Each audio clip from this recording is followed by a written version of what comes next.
안녕하십니까. 전 집값하면 생각나는 게 2020년 12월에 김광규 아저씨가 재석이 형 집값 좀 잡아줘요 라고 했던 게 생각이 나거든요. 도대체 시상식에서 왜 저런 말을 했을까 싶기는 하지만 당시에 그만큼 집 없는 사람들의 애환이 심했죠. 사실 저도 집이 없는 상황이기 때문에 당시에 기분이 좀 이상하기는 했어요. 열심히 사는 게 아니라 영끌에서 집을 빨리 산 사람이 승자네, 이런 생각이 좀 들었거든요. 그래서 광규 아저씨가 좀 생각이 나기도 해서 찾아보았는데 2022년 4월에 집을 사셨더라고요. 장소는 송도고요. 잠깐만, 2022년 4월이요? 그것도 송도에다 집을 사셨다고요? 왜요? 이때는 이미 집값이 떨어지고 있는 상황이기는 했는데 사실 2023년 2월까지 꾸준히 떨어졌잖아요. 근데 산 지역도 송도라고요. 물론 송초가 인천의 강남이라고 불리는 지역이기는 하지만 기본적으로 인천은 글쎄요거든요. 좀 의아하다 생각했어요. 사실 미래는 아무도 모르는 거기는 하지만요, 이왕 늦은 거 더 기다려보지 왜? 라는 생각이 들기는 하더라고요. 지금 이런 이야기를 하고 있는 이유를 다들 눈치를 채셨겠지만 오늘 할 이야기가 부동산이에요. 앞에서도 언급 들었지만 2023년 2월까지 부동산은 꾸준히 떨어지다 2023년 3월에 부동산 가격이 반등을 하고 있죠. 요즘 조금 올라가나? 앞으로 더 오를 수 있을까? 아니면 조금 오르다 다시 떨어질까? 뭐 이러고 있는 상황이거든요. 오르거나 떨어지거나 둘 중에 하나겠죠. 사실 오르느냐 떨어지느냐 이거를 맞추는 건 거의 불가능하다고 생각을 하고 있지만 개인적인 생각에는 다른 사람들의 이야기를 귀담아서 듣기보다는 본인이 생각을 해야 된다고 생각하거든요. 설사 그게 틀리더라도요. 그래야 본인 행동에 책임을 질 수 있죠. 남들 말 듣고요, 인생 한탄해봐야 변하는 거 없어요. 그래서 일단 개인적인 생각을 말씀드리면요, 아마도 조금 오르다가 떨어지지 않을까 싶거든요. 그렇게 생각하는 이유에 대해서 말씀을 드리면요, 첫 번째, 미국이 더 이상 양적 완화를 하기가 쉽지가 않아요.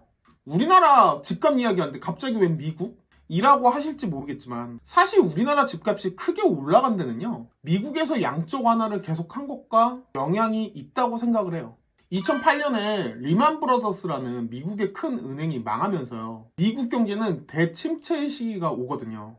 그래서 미국은 그때 이걸 타개하려고 그냥 돈을 막 찍어내요. 이걸 양적 완화라고 하는데 이게 크게 효과를 보았고요. 코로나 때도 돈을 계속 찍어냈죠. 그래서 미국이나 여러 나라의 집값이 가파르게 올랐었거든요. 시장에 돈이 풀리니까요. 그럼 당연히 물가도 오르고 집값도 오르겠죠. 코로나 때 실제로 우리나라 집값도 많이 올랐지만 전 세계가 다 올랐어요. 정말 당연하게도 물가가 문제가 되니 금리를 올렸고요. 그렇게 금리를 올리니까 미국 은행이 망했죠. 금리를 올리다 보면 망하는 곳이 생기더라고요.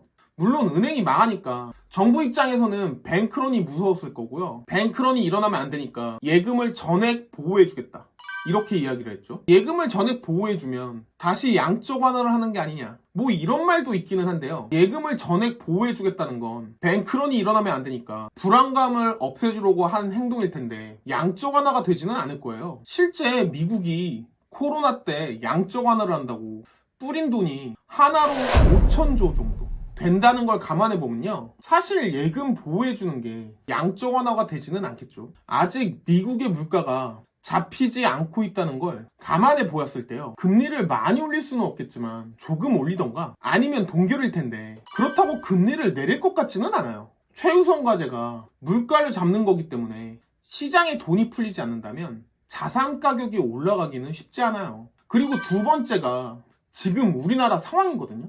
지금이 2023년인데요 2022년 출생아 수가 발표가 되었죠. 출산율은 0.78이고요. 출생아 수가 24만 9천 명이에요. 이거는 진짜 파탄난 수준이에요. 저희 때가 출생아가 100만 명 정도였거든요. 그때랑 비교하면 4분의 1이에요. 장기적으로 인구가 줄어들기 때문에 집값이 내려갈 거냐 라고 이야기를 하는 것이냐 라고 물어보신다면 그것도 있기는 해요. 그것도 있기는 한데 그 부분은 사람이 많이 모여서 사는 지역에 집을 사면 어느 정도 괜찮지 않을까 싶기는 하거든요. 일본 같은 경우에도 집값이 많이 내려가긴 했지만 지방이나 낡은 집이 많이 내려간 상황이지 새 집이 많이 내려간 상황은 아니에요. 그것보다는 사실 정부 입장에서는 대책을 마련해야 되는데요. 현재의 집값은요, 젊은이들이 직장에 취업해서 열심히 노력한다고 살 수 있는 수준으로 보여지진 않아요. 이미 집값이 심하게 많이 올라가 있는 상황이라서요. 어떻게 대책을 만들지는 모르겠지만 여기서 급격하게 다시 집값이 오른다고 생각하기는 쉽지 않거든요. 올라간다고 해도 그 상승폭이요, 예전처럼 크지 않을 가망성이 높지 않을까 싶어요. 세 번째는요, 건설회사의 개발 방법도요, 지금 상황에서는 문제가 될 수 있어요. 보통 건설회사에서 집을 만들 때 있는 돈을 가지고 만드는 게 아니라 금융회사에서 돈을 빌려서 만들거든요. 근데 금융회사들도 일반 사람들처럼 집값이 많이 올라가니까 코로나 때 사업을 벌려놓은 경우가 많았죠. 근데 분양시장이 악화되면서 금리가 올라가고요. 금리가 올라가는 상황이다 보니 돈을 빌려준 금융회사들은 발을 빼려고 하는 상황이에요. 지난달에 대우건설 같은 경우에도 울산의 주상복합 시공권을 포기하면서요, 440억 원이라는 거액을 날리기도 했고요. 440억이 적은 돈이 아닌데 위험을 감수하느니 그냥 날리는 게 낫다고 판단을 한 거겠죠. 괜히 만들었다가 분양이 안 되면 440억이 문제가 아니라요, 회사가 망할 수도 있어요. 그만큼 건설이라는 것 자체가 들어가는 금액이 크다 보니까 예상대로 되지 않을 때 위험도가 커요. 서울보다는 지방부터 위기가 될 수 있고요. 올 들어서 폐업 신고한 건설업체가 800곳 정도 된다고 하더라고요. 그 중에서 지방의 건설회사가 500곳 정도예요. 이런 상황은요, 금융회사의 부실로 이어질 수 있고요.